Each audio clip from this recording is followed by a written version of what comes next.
I'd like to call the City of Mount Vernon study session for December 1st, 2021 to order. The time is now 7 o'clock.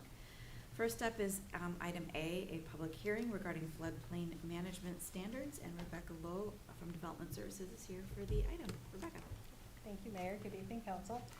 So the agenda item I have before you this evening consists of amendments to Mount Vernon Municipal Code, Chapter 1536, which are our floodplain management standards. So as you are aware, the city participates in a program through FEMA called the Community Rating System, or what you will hear us refer to as the CRS.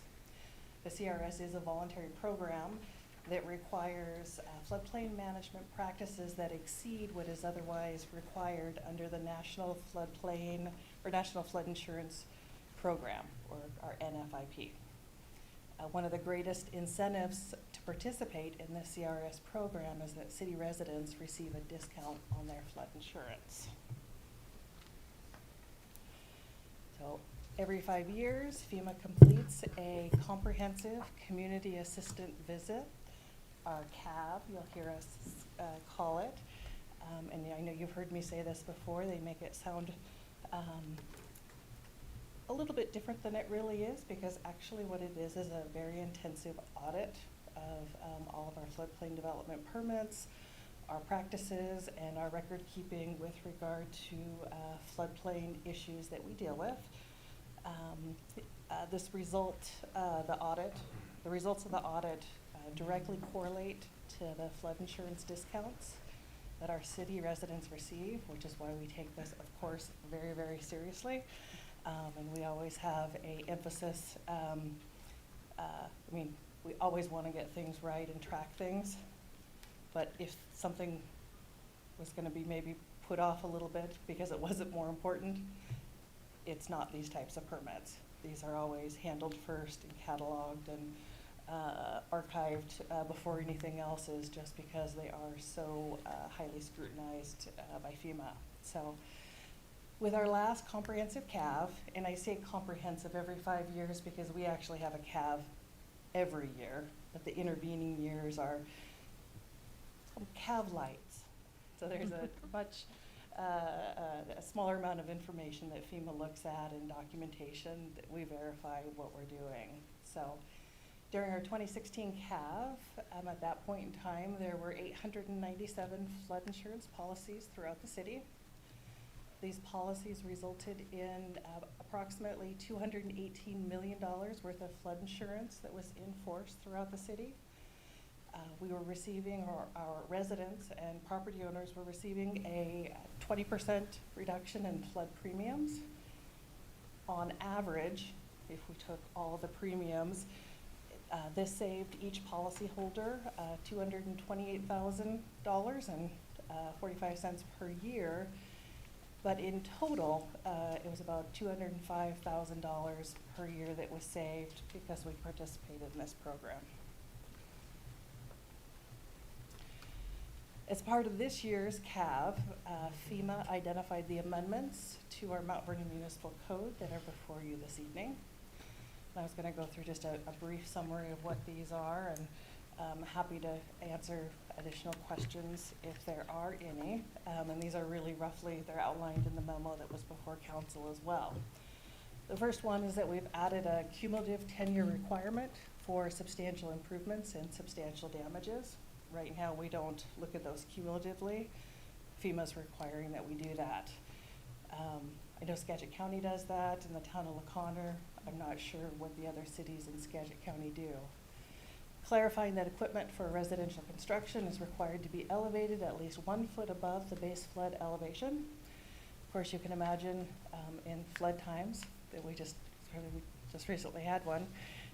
It is important to have your mechanical equipment, your heating equipment, and other facilities to your home also elevated, because of course they're not going to work if they're flooded.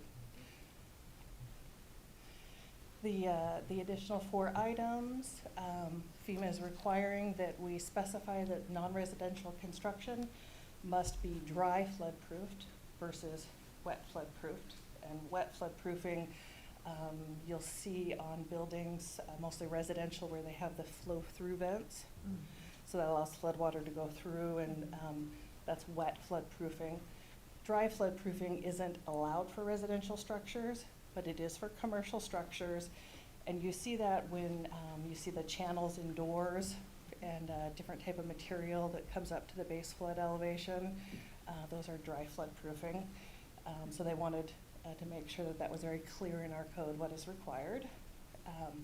They asked us to amend our requirements for manufactured homes to make sure that they are no different than what other residential homes are required to do. We had to add the AH zone in a list of requirements. It wasn't there before because the only place in the city where it's located is down in our, by the, used to be the Alf Christensen site, where the TDRs are located. So it's in the far southwest part of the city. We have a little appendage.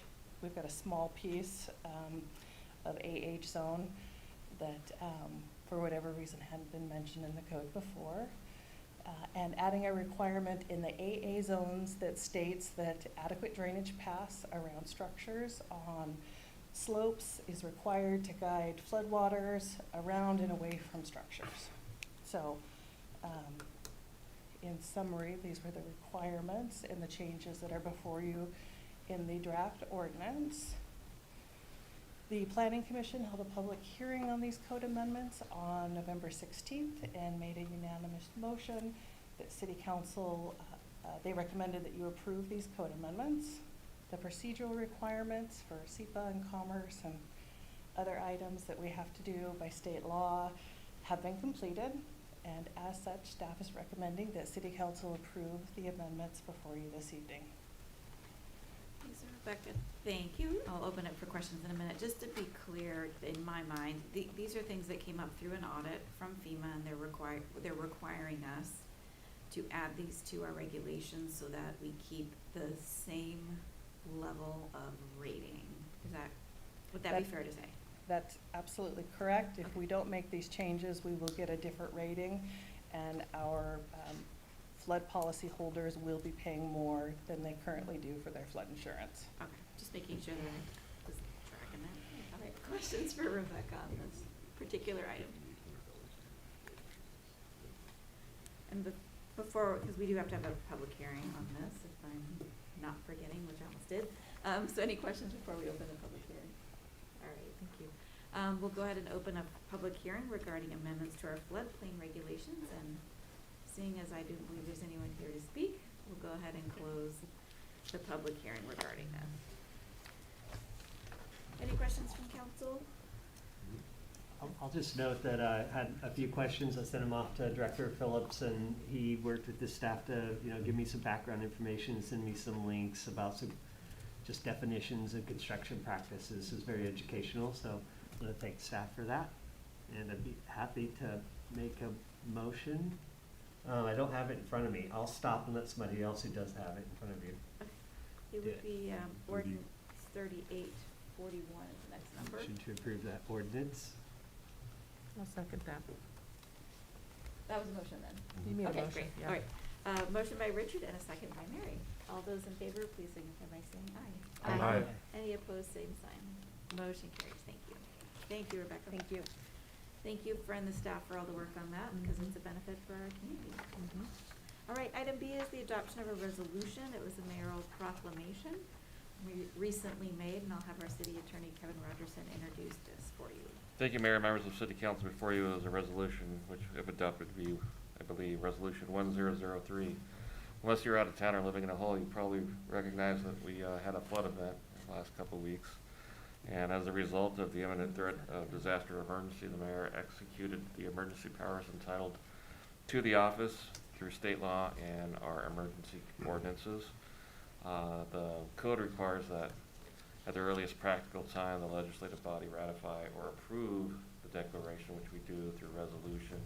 This was originally set on December 8th, and since we decided to go forward with a study session, I asked that this be approved tonight so we can comply with our own code and ratify this emergency. There were no executive orders, so there are none attached to ratify, but the emergency proclamation is attached to the resolution. All right, any questions questions for Kevin on this? No, I would move the council ratifies mayor's declaration of emergency dated November 15th, 2021 through the adoption of resolution number 1003. Thank you. Second. Motion by Mark and a second by Melissa. All those in favor, please say aye. Aye. Any opposed, same sign. Motion carried. Thank Thank you. you. All right. We have item C for the good of the order. I think that's normally on a committee, so I don't have anything. All right, with that, then we'll be adjourned at 7:11.